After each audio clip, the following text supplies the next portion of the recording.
Hi friends, click to ഈ സർവീസിൻ്റെ പുതിയ വീഡിയോയിലേക്ക് എല്ലാവർക്കും സ്വാഗതം. ഇന്നത്തെ വീഡിയോയിൽ നമ്മൾ നോക്കുന്നത് RC ബുക്കും മൊബൈൽ നമ്പറുമായി ലിങ്ക് ചെയ്യുന്നത് എങ്ങനെയെന്നാണ്. ഇപ്പോൾ വെഹിക്കിൾ റിലേറ്റഡ് എല്ലാ സർവീസുകൾക്കും നമ്മൾ മൊബൈൽ നമ്പറുമായി ലിങ്ക് ചെയ്യേണ്ട ആവശ്യമുണ്ട്. RC ബുക്ക് പുതുക്കുന്നതിനോ പൊല്യൂഷൻ സർട്ടിഫിക്കറ്റ് ലഭിക്കുന്നതിനോ എല്ലാം മൊബൈൽ നമ്പർ ലിങ്ക് ചെയ്തിരിക്കേണ്ടത് അത്യാവശ്യമാണ്. അപ്പോൾ ഇതെങ്ങനെയാണ് ചെയ്യുന്നതെന്ന് നമുക്ക് നോക്കാം. അതിനായി നമ്മൾ ഗൂഗിളിൽ Kerala vehicle RC mobile number update എന്ന് ടൈപ്പ് ചെയ്ത് കഴിയുമ്പോൾ നമുക്ക് പരിവാഹൻ എന്ന സൈറ്റ് കാണാൻ സാധിക്കും. അതിൽ ക്ലിക്ക് ചെയ്ത് സൈറ്റിൽ പ്രവേശിക്കുക. സൈറ്റിൽ പ്രവേശിക്കുമ്പോൾ തന്നെ നമുക്കൊരു പോപ്പപ്പ് മെസ്സേജ് വരും, അപ്ഡേറ്റ് യുവർ മൊബൈൽ നമ്പർ. ഇതിൽ നമുക്ക് വാഹനിൽ ക്ലിക്ക് ചെയ്തും അപ്ഡേറ്റ് ചെയ്യാം. അതുകൂടാതെ ഇടതുവശത്ത് വെഹിക്കിൾ രജിസ്ട്രേഷൻ നമ്പറിൽ ക്ലിക്ക് ചെയ്ത് നമ്മുടെ വെഹിക്കിളിൻ്റെ രജിസ്ട്രേഷൻ നമ്പർ ടൈപ്പ് ചെയ്ത് കൊടുത്ത് നമ്മുടെ സ്റ്റേറ്റും RTOയും കൂടി സെലക്ട് ചെയ്ത് കൊടുക്കുക. നമ്മുടെ RTO ഏതാണോ കറക്റ്റ്, ഇവിടെ നമ്മൾ തൊടുപുഴയാണ്, അതുകൊണ്ട് തൊടുപുഴ സെലക്ട് ചെയ്ത് കൊടുക്കുന്നു. നമ്മുടെ RTO ഏതാണ് അത് കറക്റ്റായിട്ട് സെലക്ട് ചെയ്ത് കൊടുക്കുക.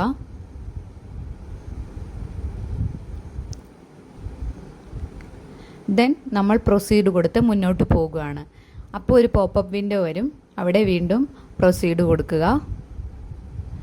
ഇവിടെ നമുക്ക് മൊബൈൽ നമ്പർ അപ്ഡേറ്റ് ചെയ്യാനുള്ള ഓപ്ഷനുണ്ട്. അപ്ഡേറ്റ് മൊബൈൽ നമ്പർ ക്ലിക്ക് ചെയ്തതിന് ശേഷം ഇവിടെ നമുക്ക് വെഹിക്കിളിൻ്റെ രജിസ്ട്രേഷൻ നമ്പർ ടൈപ്പ് ചെയ്ത് കൊടുക്കേണ്ടതുണ്ട്. തെറ്റാതെ കറക്റ്റായി കൊടുക്കുക. താഴെ ചേസിസ് നമ്പറും ചോദിച്ചിട്ടുണ്ട്. ചേസിസ് നമ്പർ ഫുൾ നമ്മൾ ടൈപ്പ് ചെയ്ത് കൊടുക്കണം. അതിനുശേഷം വെരിഫൈ ഡീറ്റെയിൽസിൽ ക്ലിക്ക് ചെയ്ത് മുന്നോട്ട് പോവുക. ഇവിടെ നമുക്ക് ആധാർ വെരിഫൈ ചെയ്യേണ്ട സെക്ഷനാണ്. ഇവിടെ നമ്മുടെ ആധാർ OTPയിൽ പ്രസ് ചെയ്ത് ആധാർ നമ്പർ സെലക്ട് ചെയ്ത് അവിടെ നമ്മുടെ ആധാർ നമ്പർ കറക്റ്റായിട്ട് ടൈപ്പ് ചെയ്ത് കൊടുക്കുക. ദെൻ OTP റിക്വസ്റ്റ് കൊടുക്കുക. അപ്പോൾ നമ്മുടെ ആധാറുമായി ലിങ്ക് ചെയ്ത മൊബൈൽ നമ്പറിലേക്ക് OTP വരുന്നതായിരിക്കും. നമുക്ക് എപ്പോഴും RC ബുക്ക് നമ്മുടെ ആധാറുമായി ലിങ്ക് ചെയ്തിരിക്കുന്ന നമ്പറിലേക്ക് മാത്രമേ ലിങ്ക് ചെയ്യാൻ പറ്റുള്ളൂ. ദെൻ അടുത്ത വിൻഡോയിൽ വെഹിക്കിൾ രജിസ്ട്രേഷൻ നമ്പർ ഓട്ടോമാറ്റിക്കലി അവിടെ വന്നിട്ടുണ്ടാവണം. ദെൻ ചേസിസ് നമ്പർ നമ്മൾ ടൈപ്പ് ചെയ്ത് കൊടുക്കുക. അവിടെ എൻജിൻ നമ്പർ കൊടുക്കാനുള്ള ഓപ്ഷനുണ്ട്, അതും കൊടുക്കുക. പിന്നെ രജിസ്ട്രേഷൻ ഡേറ്റും വാലിഡ് അപ് ടു ഡേറ്റും ഉണ്ട്. ഇത് രണ്ടും നമ്മുടെ RC ബുക്കിലുണ്ടാവും. അത് നോക്കി കലണ്ടറിൽ നിന്ന് നമ്മൾ സെലക്ട് ചെയ്ത് കൊടുക്കുക.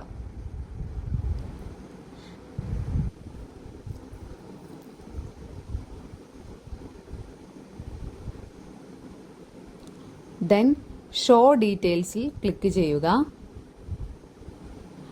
ഇവിടെ നമുക്ക് ബാക്കി ഡീറ്റെയിൽസ് എല്ലാം ഫെച്ചായി വന്നിട്ടുണ്ട്. നമ്മുടെ ആധാറിലെ പേരെങ്ങനെയാണോ അത് സെയിം ആയിട്ട് ടൈപ്പ് ചെയ്ത് കൊടുക്കുക. അതുപോലെ ആധാറുമായി ലിങ്ക് ചെയ്തിരിക്കുന്ന മൊബൈൽ നമ്പർ ഏതാണോ അതും ടൈപ്പ് ചെയ്ത് കൊടുക്കുക.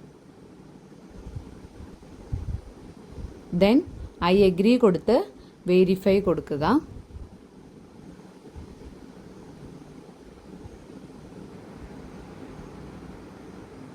ദെൻ നമ്മളവിടെ അപ്ഡേറ്റ് മൊബൈൽ നമ്പർ എന്ന ബട്ടണിൽ ക്ലിക്ക് ചെയ്യുക.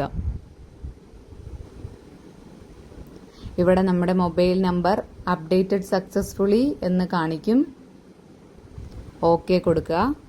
ഇപ്പോൾ നമ്മുടെ മൊബൈൽ നമ്പർ RCയുമായി ലിങ്ക് ആയിട്ടുണ്ട്. അപ്പോൾ ഇത്രയാണ് ഇന്നത്തെ വീഡിയോ. Thank you.